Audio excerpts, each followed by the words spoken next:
কলকাতা পৰ্যন্ত গৈছিলো 9 বছৰ তাত গৈছি দিয়াটো কবই নালাগে কোকৰাঝাৰ গছাই সকলে কৈছে যে স্যাৰ এটা সকলে যদি লাভ নাই আমি বিশেষকে বিপিএফৰ লগত এলাইন্স কৰিব লাগে চৰকাৰ বনাব লাগে আৰু যাৰ কাৰণে যে আমি সিদ্ধান্ত হিচাপে লৈছো আপোনালোকৰ কিবা আপত্তি আছে নেকি ৰাইটো কো বিপিএফৰ এলাইন্স কৰা কিবা আপত্তি আছে নেকি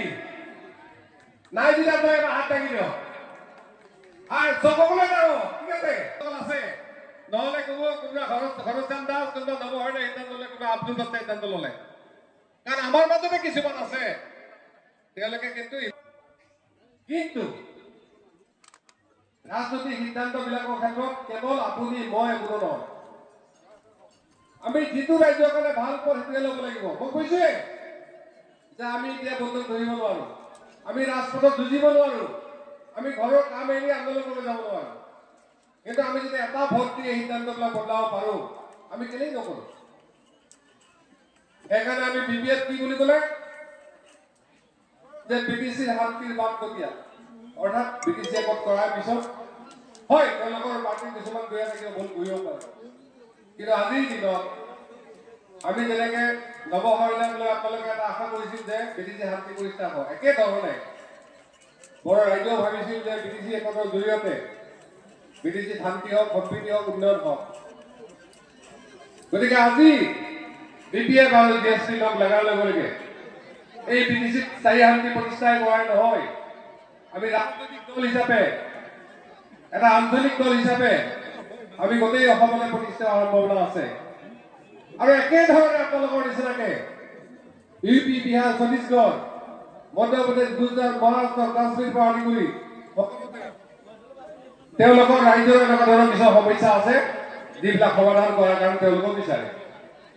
আমি এমপি থাকোঁতে দিল্লীলৈকে বহুত আহিছিল যে এনেকুৱা সমস্যা যেনেকৈ আমাৰ নৱসৰণীয়া চাৰ্টিফিকেটৰ কথাটো আহিছে আমাৰ ইউপি যিসকল গণ ভাই আছে তাতো তেওঁলোকৰ একে সমস্যা তেওঁলোকে চাৰ্টিফিকেট পাবে অথচ ট্ৰাইবেল হয় আমি তেওঁলোকক সহায় কৰিছোঁ